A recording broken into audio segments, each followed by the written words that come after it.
আজকে বৃষ্টির দিন তাই চলে আসলাম রান্নাঘরে। আজকে আমি একটু বিরিয়ানি করব। ফ্রিজে একটু গরুর গোশত ছিল, বের করে নিয়েছি। আর বৃষ্টির দিন বলে কালকে খুব গরম ছিল, এই কারণে আজকে ভাবলাম আজকে বিরিয়ানিটা করি। তাই এই বিরিয়ানিটার আয়োজন, এই যে দেখুন এই জায়গায় আমি এই যে গরুর বিরিয়ানি রান্না করছি। মাশাল্লাহ বিরিয়ানিটা খুব মজা হয়েছে আর ভালোই হয়েছে। আর এখন আমি এই দেখাবো বিরিয়ানিটা আমি কিভাবে রান্না করছি, এটা আমি দেখাবো।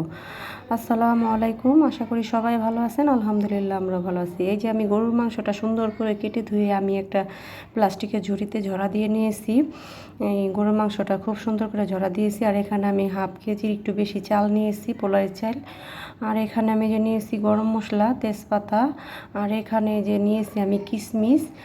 আর ওখানে নিয়েছি আমি যে বাদাম বাটা। আর এখানে নিয়েছি আমি এই যে টমেটো সস, টমেটো ফ্রিজে ছিল গ্রেট করে নিয়েছি। আর এখানে নিয়েছি পেঁয়াজ বেরেস্তা, আর একটু চিনি মিশিয়ে নিয়েছি। এখানে আমি যে আলুটা সুন্দর করে ভেজে নিয়েছি আমি আদা রসুনের পেস্ট। আর নিয়েছি আমি এই যে বিরিয়ানির মশলা, কেওড়ার জল।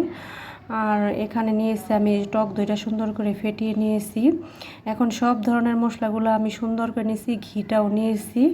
এখন আমি যে কড়াইতে একটা চুলায় আমি একটা কড়াই বসাই দিচ্ছি। এখানে আমি দিয়েছি সয়াবিন তেল।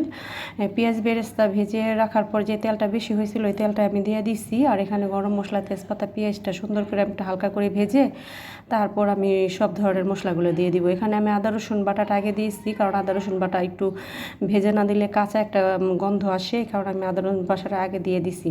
আর এখানে দিয়ে দিছি আমি একটু সামান্য মরিচের গুঁড়া আর একটু ধনিয়ার গুঁড়া। আর এখন একে একে সব মশলা দিয়ে দিব। এখানে দিয়ে দিচ্ছি আমি লবণ। আর দিয়ে দিব আমি যে কাজু বাদাম, পেস্তা বাদাম বাটা দিয়ে আমি একটু নেড়ে চেড়ে নিব। এভাবে বিরিয়ানি রান্না করলে ভালোই লাগে, আমার কাছে ভালো লাগে। জানি না যে যেভাবে পারেন রান্না করেন, সমস্যা নেই। এই যে একটু আমি ভেজে নেওয়ার পরে তারপর আমি এই যে দিয়ে দিব এখানে এই একটু ভাজা শেষ। এখন আমি দিয়ে দিব এই যে বিরিয়ানির মশলা। এই যে দিয়ে দিলাম প্যাকেটের বিরিয়ানির মশলা। আমি সুন্দর করে একটু মশলাটা কষিয়ে নিব।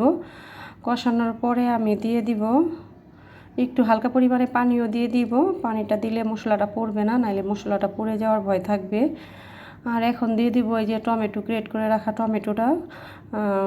সস ছিল না, এই কারণে আমি ফ্রিজে থাকা এই টমেটোটাই আমি ব্লেন্ডার করে নিয়েছি। এই তো আজকে বাহিরের আবহাওয়াটা খুব সুন্দর, সকালে বৃষ্টি আসছিল, খুব ভালো লাগতেছে, এই কারণে আমার বিরিয়ানি রান্না করা। এ তো যে মশলাটা সুন্দর করে আমার কষানো হয়ে গেছে, দেখেন তেল ছেড়ে দিয়েছে। এখন আমি এই যে দিয়ে দিব এই তো আমি দিয়ে দিলাম একটু পেঁয়াজ বেরেস্তা, চিনি দিয়ে আমি মাখিয়ে নিয়েছিলাম, একটু পেঁয়াজ বেরেস্তা দিয়ে দিলাম। এখন আমি এই যে দিয়ে দিব টক দই, ফেটিয়ে রাখা টক দই। টক দইটা দেওয়ার পর আমি সুন্দর করে মশলাটা কষিয়ে নিব। এই যে দেখেন মশলাটা মাশাআল্লাহ অনেক সুন্দর কষানো হয়েছে। আর এদিকে যে আমি যে গরুর মাংসটা ঝরা দিয়ে রেখেছিলাম দিয়ে দিব গরুর মাংসটা। এখানে প্রায় 1 কেজি পরিমাণ গরুর মাংস।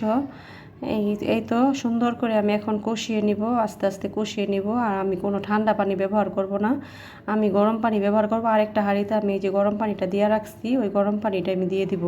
আর এই যে দেখেন রাত্রে আমার সময়ের জন্য এই যে কিছু এই যে হাঁড়ি পাতিল কিনে নিয়ে এসে, অনেক হাঁড়ি পাতিল, তারপরও হাঁড়ি পাতিল এই যে নিয়ে এসে সিলভারের। আমি ভাবছিলাম মাটির হাঁড়ি পাতিল কিনে দিব, তাই এখানে পাওয়া যায় না, তা এই কারণে আমি এই যে দোকান থেকে সিলভারের হাঁড়ি পাতিল ওর বাবাই কিনে নিয়ে এসে।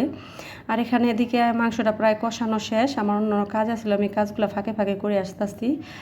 মাংসটা কষিয়ে যে আমি জানি না এটা কি বলে, কালকে আমি কিনে নিয়ে আসলাম, আমার খুব পছন্দ হয়েছে। সসমান নাকি হাঁড়ি বলে আমি জানি না, সবাই কমেন্ট করে জানাইবেন এটার নাম কি। এটার মধ্যে আমি যে সাদা পোলাওটা আগে বসাই দিব।